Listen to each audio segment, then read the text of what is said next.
Mabuhay everyone, Marches here, welcome to the channel.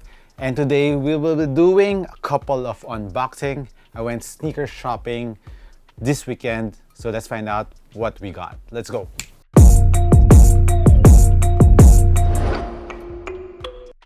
Before we start with the unboxing guys, if you haven't subscribed yet, please do so and like this video afterwards. So let's start off first with the Nike boxes. So this one, actually the second one is not mine. I just borrowed it just for this video and this is actually mine. So this is an orange box from Nike and let's see what's inside. Boom! So this is the Nike Dunk Low in the Cobalt colorway. So a little background about the Nike Dunks. This actually came out 1985, similar year when the Jordan 1 was released, and it wasn't quite famous. It came out as a basketball sneaker, like a team sneaker for Nike. Jordan 1 became the more prominent or more known basketball sneaker from Nike.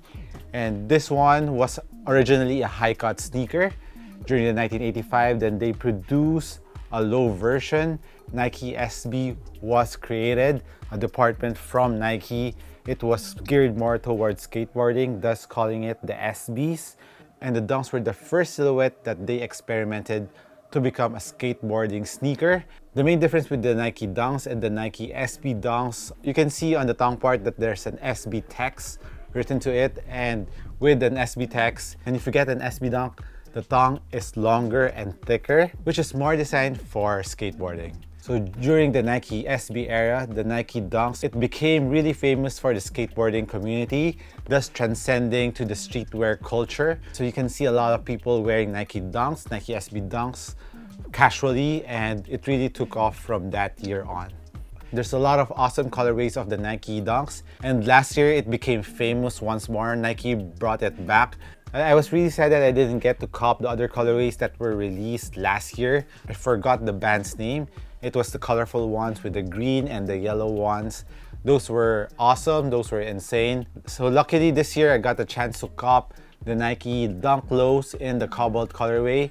And overall, first impression of this Nike Dunks, it comes with the synthetic leather. I just wish that they use a real leather for this one.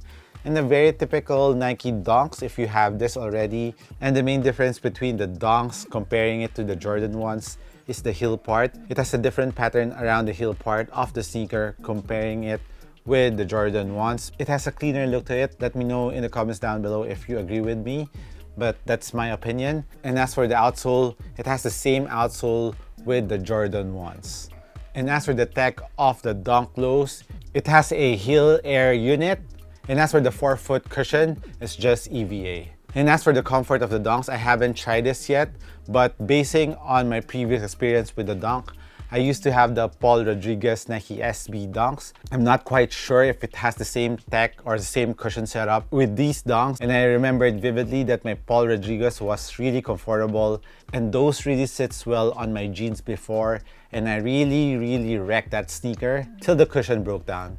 So I'll give you an update on how this feels.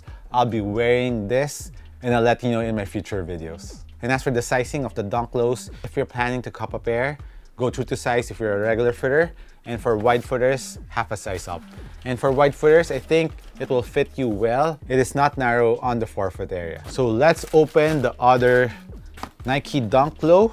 And this one is a women colorway. I just wish that they gave us a full-size run of this women colorway because I really like this color. I would rock them even if this is a women's release only. This is actually a pink sneaker and I wouldn't mind rocking this. They look really clean and looks really good, and in my opinion I like this colorway better compared to my Hyper Cobalt. But unfortunately, the biggest size that they released here in the Philippines was a women's 9, and my size for women's is 12.5. So this is the Nike Dunk Low in the orange pearl colorway, and it's written on the box that it's sale. But when I'm looking at the white portion of these Dunks, it looks more white compared to a sale color. So I think this is an orange pearl with white color combination. And similar to the Hyper Cobalt, it has a thin tongue. This is not the SB edition. It comes with this pink laces. Doesn't have any extra laces. And same tech that you can find in the men's version. It also has a heel air unit, which is very comfortable, and of course, the outsole is made out of the Jordan 1 outsole. And I believe this orange pearl colorway is more hype compared to the hyper cobalt colorway that I have. Now let's move on to the Adidas box that I got. And I got this sneaker because it was already on sale, and a lot of you were requesting me to do a review about this sneaker. So let's open it up. So this is the D Rose 11 in this white black with an orange, red, and green outsole combination. So the D Rose 11 cost $6,500, but I bought them at 50% off already. It's $3,250.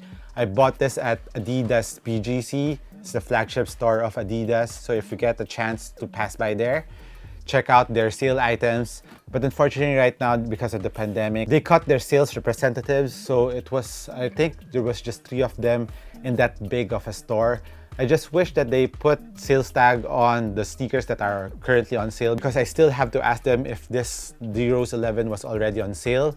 And there were a lot of items that were already on sale, but they didn't have the sale tag. So if you want to cop any sale sneakers, head over there. I think in the Adidas Galleria store, they are also having sales there. So better check them out if you want to buy discounted sneakers. So let's talk about this D Rose 11. So what made me buy this D Rose 11, aside from a lot of you requesting me to review this, because I had the D Rose 7, which was one of my favorite Adidas sneakers that came out. I actually wore those sneakers for 1 straight year because of the outsole of the D Rose 7. What I loved about the D Rose 7 is the outsole, and they reuse it here in the D Rose 11. And the traction on the D Rose 7 was amazing. Those grip in all types of floor. On the clean court, the grip was really awesome. You will stop on a dime and it will really squeak a lot. And on a dusty floor, dust wasn't an issue. You will still grip on the floor. And I really had fun playing in those. And I wish that this outsole, similar to the D Rose 7, will perform equally as well. We'll find out. I'll be playing with this soon and I'll let you know how it performs. But unfortunately, unlike the D Rose 7, this has a light strike foam, which isn't bad, but I would prefer the full length boost that they use until the D Rose 8, I believe. And they changed it to bounce for the D Rose 9. Then D Rose 10, I think, light strike, and also light strike on the D Rose 11. I'm not too sure about the D Rose 10 if they use bounce or light strike, but I would prefer light strike over bounce because bounce cushion is a higher density foam compared to light strike, which makes the bounce cushion heavier compared to the light strike foam. So upon testing the D Rose 11 initially here in my floor, I really felt that the light strike foam is very close to the ground. It's very similar to the Next Level, the first one, the Adidas Next Level, and those were okay. I hope this will perform better compared to the Next Level. I had some issue on the traction on the Next Level, on where some movements that I would slip a bit, but I hope that I won't experience that in the D Rose 11. And hopefully the light strike foam of the D Rose 11 is better compared to the Next Level. Let's talk about the upper of the D Rose 11. On the toe area, it has a knit upper on this toe box area, but on the rest of the body of the D Rose 11, it has this very thin and transparent ripstop material, which is very nice. It's very thin. So it really made this D Rose 11 very light, and the tongue is stitched on the midsole of the sneaker. It comes with a traditional insole, which is quite nice. And as for the heel cushion of the D Rose, it is very well padded. And when I was trying it out, I didn't experience any heel slippage when I was walking with it. So hopefully it will be the same when I played with them. Comparing it with the D Rose 10 and the D Rose 9, it is a mid-cut sneaker compared to the D Rose 10 and 9s, which is better in my opinion. And it has a heel TPU plate with a knit covering it, which in terms of aesthetics looks better, and the tongue is padded, and I just wish that it will perform nicely on court. And as for the lateral part of the sneaker, the heel plate extends to the midfoot part of the sneaker, giving you extra lateral support. And speaking of lateral support, I just wish that they made the light strike foam higher so that it will cage or cup your foot, so it will give you extra lateral and medial support. But right now, you're just sitting just a little below the light strike foam. Just wish that it was a little bit higher for an extra lateral support. And as for the weight of the D Rose 11, It is weighing at 450 grams, which in terms of weight is okay for a mid-cut sneaker. It's not too heavy, it's not too light. And come to think of it, it's on the lighter side because it's a mid-cut sneaker. And if you're planning to cop a D Rose 11, for the sizing of the D Rose 11, go half a size down if you're a regular footer, and wide footer, go true to size. But if you have previous Adidas basketball sneaker, go with the same size. So that's it on my unboxing on the Adidas D Rose 11 and my unboxing of the Nike Dunk Lows.